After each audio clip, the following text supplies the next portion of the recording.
श्रीमद् भगवद गीता अध्याय 10 विभूति योग।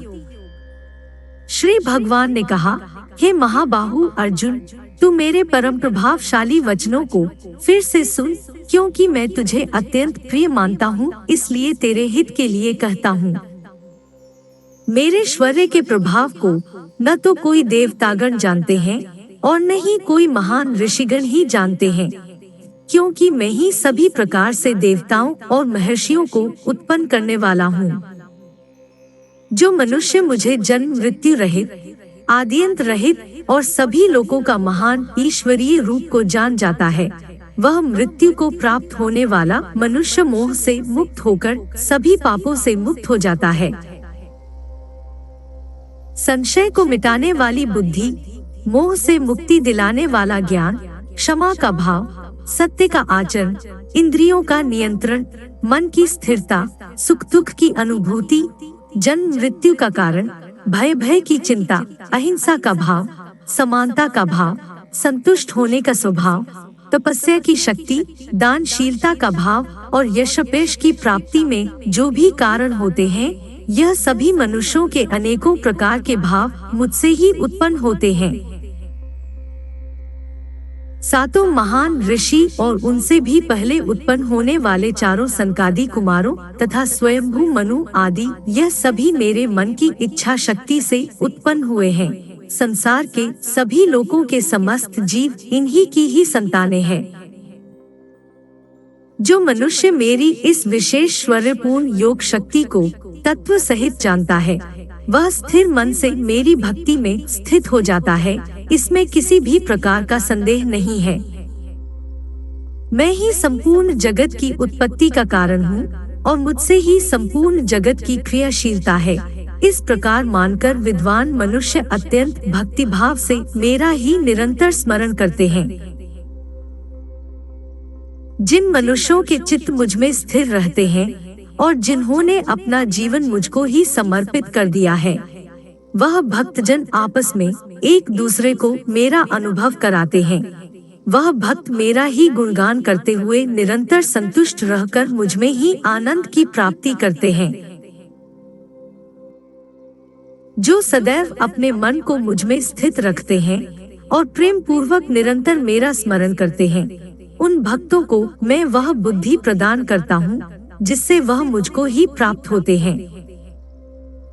हे अर्जुन, उन भक्तों पर विशेष कृपा करने के लिए उनके हृदय में स्थित आत्मा के द्वारा उनके अज्ञान रूपी अंधकार को ज्ञान रूपी दीपक के प्रकाश से दूर करता हूँ। अर्जुन ने कहा, हे कृष्ण, आप परमेश्वर हैं, आप पर ब्रह्म हैं, आप परमाश्रयदाता हैं, आप परम शुद्ध चेतना हैं, आप शाश्वत पुरुष हैं, आप दिव्य हैं, आप अजन्मा हैं, आप समस्त देवताओं के भी आदिदेव और आप ही सर्वत्र व्याप्त हैं। हे कृष्ण, जो अब आप स्वयं मुझे बता रहे हैं, यह तो सभी ऋषिगण असित, देवल और व्यास तथा देवर्षि नारद भी कहते हैं। हे केशव, जो यह सब कुछ आप मुझे बता रहे हैं, उसे मैं पूर्ण सत्य रूप से स्वीकार करता हूँ। हे प्रभु, आपके स्वरूप को न तो देवतागण और न ही असुरगण जान सकते हैं। हे पुरुषोत्तम, हे संपूर्ण ब्रह्मांड के स्वामी, हे समस्त देवताओं के देव, हे समस्त प्राणियों को उत्पन्न करने वाले, हे सभी प्राणियों के ईश्वर, एकमात्र आप ही अपने आप को जानते हैं, या फिर वह ही जान पाता है जिसकी अंतरात्मा में प्रकट होकर आप अपना ज्ञान कराते हैं। हे कृष्ण, कृपा करके आप अपने उन अलौकिक शौर्यपूर्ण स्वरूपों को विस्तार से कहिए, जिसे कहने में केवल आप ही समर्थ हैं, जिन शौर्यों द्वारा आप इन सभी लोकों में व्याप्त होकर स्थित हैं। हे योगेश्वर, मैं किस प्रकार आपका निरंतर चिंतन करके आपको जान सकता हूँ और मैं आपके ईश्वरीय स्वरूप का किन किन भावों से स्मरण करूँ। हे जनार्दन, अपनी योग शक्ति और अपने शौर्यपूर्ण रूपों को फिर भी विस्तार से कहिए, क्योंकि आपके अमृत स्वरूप वचनों को सुनते हुए भी मेरी तृप्ति नहीं हो रही है। श्री भगवान ने कहा, हे कुरुश्रेष्ठ, हाँ, अब मैं तेरे लिए अपने मुख्य अलौकिक शौर्यपूर्ण रूपों को कहूँगा, क्योंकि मेरे विस्तार की तो कोई सीमा नहीं है। हे अर्जुन, मैं समस्त प्राणियों के हृदय में स्थित आत्मा हूँ, और मैं ही सभी प्राणियों की उत्पत्ति का, मैं ही सभी प्राणियों के जीवन का, और मैं ही सभी प्राणियों की मृत्यु का कारण हूँ। मैं सभी आदित्यों में विष्णु हूँ, मैं सभी ज्योतियों में प्रकाशमान सूर्य हूँ, मैं सभी मरुतों में मरीचि नामक वायु हूँ, और मैं ही सभी नक्षत्रों में चंद्रमा हूँ। मैं सभी वेदों में सामवेद हूँ, मैं सभी देवताओं में स्वर्ग का राजा इंद्र हूँ, सभी इंद्रियों में मन हूँ, और सभी प्राणियों में चेतना स्वरूप जीवन शक्ति हूँ। मैं सभी रुद्रों में शिव हूँ, मैं यक्षों तथा राक्षसों में धन का स्वामी कुबेर हूँ, मैं सभी वसुओं में अग्नि हूँ, और मैं ही सभी शिखरों में मेरु हूँ। हे पार्थ, सभी पुरोहितों में मुख्य बृहस्पति मुझे ही समझ, मैं सभी सेना नायकों में कार्तिकेय हूँ, और मैं ही सभी जलाशयों में समुद्र हूँ। मैं महर्षियों में भृगु हूँ, मैं सभी वाणी में एक अक्षर हूँ, मैं सभी प्रकार के यज्ञों में जप कीर्तन यज्ञ हूँ, और मैं ही सभी स्थिर अचल रहने वालों में हिमालय पर्वत हूँ। मैं सभी वृक्षों में पीपल हूँ, मैं सभी देवर्षियों में नारद हूँ, मैं सभी गंधर्वों में चित्ररथ हूँ, और मैं ही सभी सिद्ध पुरुषों में कपिल मुनि हूँ। समस्त घोड़ों में समुद्र मंथन से अमृत के साथ उत्पन्न उच्चैःश्रवा घोड़ा मुझे ही समझ, मैं सभी हाथियों में ऐरावत हूँ, और मैं ही सभी मनुष्यों में राजा हूँ। मैं सभी हथियारों में वज्र हूँ, मैं सभी गायों में सुरभि हूँ, मैं धर्मानुसार संतान उत्पत्ति का कारण रूप प्रेम का देवता कामदेव हूँ, और मैं ही सभी सर्पों में वासुकी हूँ। मैं सभी नागों फन वाले सर्पों में शेषनाग हूँ, मैं समस्त जलचरों में वरुण देव हूँ, मैं सभी पितरों में अरिमा हूँ, और मैं ही सभी नियमों को पालन करने वालों में यमराज हूँ। मैं सभी असुरों में भक्त प्रहलाद हूँ, मैं सभी गिनती करने वालों में समय हूँ, मैं सभी पशुओं में सिंह हूँ, और मैं ही पक्षियों में गरुड़ हूँ। मैं समस्त पवित्र करने वालों में वायु हूँ, मैं सभी शस्त्र धारण करने वालों में राम हूँ, मैं सभी मछलियों में मगर हूँ, और मैं ही समस्त नदियों में गंगा हूँ। हे अर्जुन, मैं ही समस्त सृष्टियों का आदि मध्य और अंत हूँ, मैं सभी विद्याओं में ब्रह्म विद्या हूँ, और मैं ही सभी तर्क करने वालों में निर्णायक सत्य हूँ। मैं सभी अक्षरों में ओंकार हूँ, मैं ही सभी समासों में द्वंद्व हूँ, मैं कभी न समाप्त होने वाला समय हूँ, और मैं ही सभी को धारण करने वाला विराट स्वरूप हूँ। मैं ही सभी को नष्ट करने वाली मृत्यु हूँ, मैं ही भविष्य में सभी को उत्पन्न करने वाली सृष्टि हूँ। स्त्रियों वाले गुणों में कीर्ति, सौंदर्य, वाणी की मधुरता, स्मरण शक्ति, बुद्धि, धारणा और क्षमा भी मैं ही हूँ। मैं सामवेद की गाने वाली श्रुतियों में बृहत्साम हूँ, मैं छंदों में गायत्री छंद हूँ, मैं महीनों में मार्गशीर्ष, और मैं ही ऋतुओं में वसंत हूँ।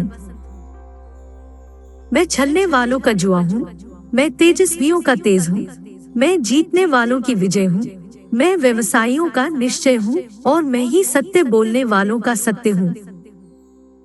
मैं वृष्णिवंशियों में वासुदेव हूँ, मैं ही पांडवों में अर्जुन हूँ, मैं मुनियों में वेदव्यास हूँ, और मैं ही कवियों में शुक्राचार्य हूँ। मैं दमन करने वालों का दंड हूँ, मैं विजय की कामना वालों की नीति हूँ, मैं रहस्य रखने वालों का मौन हूँ, और मैं ही ज्ञानियों का ज्ञान हूँ। हे अर्जुन, वह बीज भी मैं ही हूँ, जिनके कारण सभी प्राणियों की उत्पत्ति होती है, क्योंकि संसार में कोई भी साचर, चलायमान या अचर स्थिर प्राणी नहीं है जो मेरे बिना अलग रह सके। हे परंतप अर्जुन, मेरी लौकिक और अलौकिक शौर्यपूर्ण स्वरूपों का अंत नहीं है। मैंने अपने इन श्वर्यों का वर्णन तो तेरे लिए संक्षिप्त रूप से कहा है। जो ऐश्वर्य युक्त, कांतियुक्त और शक्तियुक्त वस्तुएं हैं, उनको तू मेरे तेज के अंश से ही उत्पन्न हुआ समझ। किंतु हे अर्जुन, तुझे इस प्रकार सारे ज्ञान को विस्तार से जानने की आवश्यकता ही क्या है? मैं तो अपने एक अंश मात्र से इस संपूर्ण ब्रह्मांड को धारण करके सर्वत्र स्थित रहता हूँ।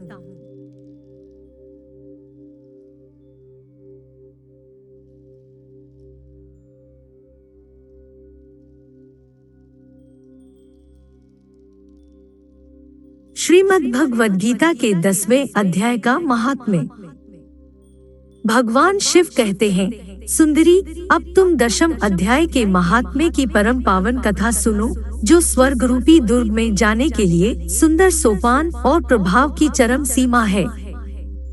काशीपुरी में धीर बुद्धि नाम से विख्यात एक ब्राह्मण था, जो मुझ में प्रिय नंदी के समान भक्ति रखता था। वह पावन कीर्ति के अर्जन में तत्पर रहने वाला, शांतचित्त और हिंसा, कठोरता और दुस्साहस से दूर रहने वाला था। जितेंद्रिय होने के कारण वह निवृत्ति मार्ग में स्थित रहता था। उसने वेदरूपी समुद्र का पार पा लिया था। वह संपूर्ण शास्त्रों के तात्पर्य का ज्ञाता था। उसका चित्त सदा मेरे ध्यान में संलग्न रहता था। वह मन को अंतरात्मा में लगाकर सदा आत्म तत्व का साक्षात्कार किया करता था। अतः जब वह चलने लगता, तब मैं प्रेमवश उसके पीछे दौड़ दौड़कर उसे हाथ का सहारा देता रहता था। यह देख मेरे पार्षद भृंगिरिटी ने पूछा, भगवन, इस प्रकार भला किसने आपका दर्शन किया होगा? इस महात्मा ने कौन सा तप, होम अथवा जप किया है कि स्वयं आप ही पग पग पर इसे हाथ का सहारा देते रहते हैं? भृंगिरिटी का यह प्रश्न सुनकर मैंने इस प्रकार उत्तर देना आरंभ किया। एक समय की बात है, कैलाश पर्वत के पार्श्व भागम में उन्नाग वन के भीतर चंद्रमा की अमृतमयी किरणों से धुली हुई भूमि में एक वेदी का आश्रय लेकर मैं बैठा हुआ था। मेरे बैठने के क्षण भर बाद ही सहसा बड़े जोर की आंधी उठी। वहां के वृक्षों की शाखाएं नीचे ऊपर होकर आपस में टकराने लगी। कितनी ही टहनियां टूट टूट कर बिखर गईं। पर्वत की अविचल छाया भी हिलने लगी। इसके बाद वहां महान भयंकर शब्द हुआ, जिससे पर्वत की कंदराएं प्रतिध्वनित हो उठीं। तदंतर आकाश से कोई विशाल पक्षी उतरा, जिसकी कांति काले मेघ के समान थी। वह कज्जल की राशि, अंधकार के समूह अथवा पंख कटे हुए काले पर्वत सा जान पड़ता था। पैरों से पृथ्वी का सहारा लेकर उस पक्षी ने मुझे प्रणाम किया और एक सुंदर नवीन कमल मेरे चरणों में रखकर स्पष्ट वाणी में स्तुति करनी आरंभ की। पक्षी बोला, देव, आपकी जय हो।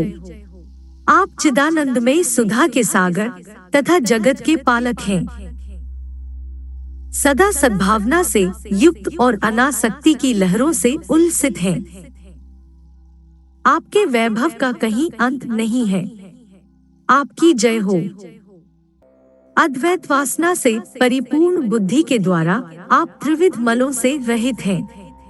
आप जितेंद्रिय भक्तों को अधीन अविद्यामय उपाधि से रहित, नित्य मुक्त, निराकार, निरामय, असीम, अहंकार शून्य, आवरण रहित और निर्गुण हैं। आपके भयंकर ललाट रूपी महासर्प की विषज्वाला से आपने कामदेव को भस्म किया। आपकी जय हो। आप प्रत्यक्ष आदि प्रमाणों से दूर होते हुए भी प्रामाण्य स्वरूप हैं। आपको बार बार नमस्कार है। चैतन्य के स्वामी तथा त्रिभुवन रूपधारी आपको प्रणाम है। मैं श्रेष्ठ योगियों द्वारा चुंबित आपके उन चरण कमलों की वंदना करता हूँ, जो अपार भवपाप के समुद्र से पार उतरने में अद्भुत शक्तिशाली हैं। महादेव, साक्षात बृहस्पति भी आपकी स्तुति करने की धृष्टता नहीं कर सकते। सहस्र मुखों वाले नागराज शेष में भी इतना चातुर्य नहीं है कि वे आपके गुणों का वर्णन कर सकें। फिर मेरे जैसे छोटी बुद्धि वाले पक्षी की तो बिसात ही क्या है। उस पक्षी के द्वारा किए हुए इस स्तोत्र को सुनकर मैंने उससे पूछा, विहंगम, तुम कौन हो और कहाँ से आए हो? तुम्हारी आकृति तो हंस जैसी है, मगर रंग कोए का मिला है। तुम जिस प्रयोजन को लेकर यहाँ आए हो उसे बताओ। पक्षी बोला, देवेश, मुझे ब्रह्मा जी का हंस जानिए। धूर्जटे, जिस कर्म से मेरे शरीर में इस समय कालिमा आ गई है उसे सुनिए। प्रभु, यद्यपि आप सर्वज्ञ हैं, अतः आपसे कोई भी बात छिपी नहीं है, तथापि यदि आप पूछते हैं तो बतलाता हूँ। सौराष्ट्र सूरत नगर के पास एक सुंदर सरोवर है जिसमें कमल लहराते रहते हैं। उसी में से बाल चंद्रमा के टुकड़े जैसे श्वेत मृणालों के ग्रास लेकर मैं तीव्र गति से आकाश में उड़ रहा था। उड़ते उड़ते सहसा वहां से पृथ्वी पर गिर पड़ा। जब होश में आया और अपने गिरने का कोई कारण न देख सका तो मन ही मन सोचने लगा, अहो, यह मुझ पर क्या आ पड़ा। आज मेरा पतन कैसे हो गया। पके हुए कपूर के समान मेरे श्वेत शरीर में यह कालिमा कैसे आ गई। इस प्रकार विस्मित होकर मैं अभी विचार ही कर रहा था कि उस पोखरे के कमलों में से मुझे ऐसी वाणी सुनाई दी, हंस उठो, मैं तुम्हारे गिरने और काले होने का कारण बताती हूँ। तब मैं उठकर सरोवर के बीच गया और वहाँ 5 कमलों से युक्त एक सुंदर कमलिनी को देखा। उसको प्रणाम करके मैंने प्रदक्षिणा की और अपने पतन का कारण पूछा। कमलिनी बोली, कलहस, तुम आकाश मार्ग से मुझे लांघ कर गए हो। उसी पातक के परिणामवश तुम्हें पृथ्वी पर गिरना पड़ा है तथा उसी के कारण तुम्हारे शरीर में कालिमा दिखाई देती है। तुम्हें गिरा देख मेरे हृदय में दया भर आई और जब मैं इस मध्यम कमल के द्वारा बोलने लगी हूँ उस समय मेरे मुख से निकली हुई सुगंध को सूंघकर 60,000 भंवरे स्वर्गलोक को प्राप्त हो गए हैं। पक्षीराज, जिस कारण मुझ में इतना वैभव, ऐसा प्रभाव आया है उसे बतलाती हूँ, सुनो। इस जन्म से पहले तीसरे जन्म में मैं इस पृथ्वी पर एक ब्राह्मण की कन्या के रूप में उत्पन्न हुई थी। उस समय मेरा नाम सरोजवदना था। मैं गुरुजनों की सेवा करती हुई सदा एकमात्र पतिव्रत के पालन में तत्पर रहती थी। एक दिन की बात है, मैं एक मैना को पढ़ा रही थी। इससे पति सेवा में कुछ विलंब हो गया। इससे पति देवता कुपित हो गए और उन्होंने शाप दिया, पापिनी, तू मैना हो जा। मरने के बाद यद्यपि मैं मैना ही हुई, तथापि पातिव्रत्य के प्रसाद से मुनियों के ही घर में मुझे आश्रय मिला। किसी मुनि कन्या ने मेरा पालन पोषण किया। मैं जिनके घर में थी वे ब्राह्मण प्रतिदिन विभूति योग के नाम से प्रसिद्ध गीता के 10वें अध्याय का पाठ करते थे और मैं उस पापहारी अध्याय को सुना करती थी। विहंगम, काल आने पर मैं मैना का शरीर छोड़कर 10वें अध्याय के महात्म्य से स्वर्ग लोक में अप्सरा हुई।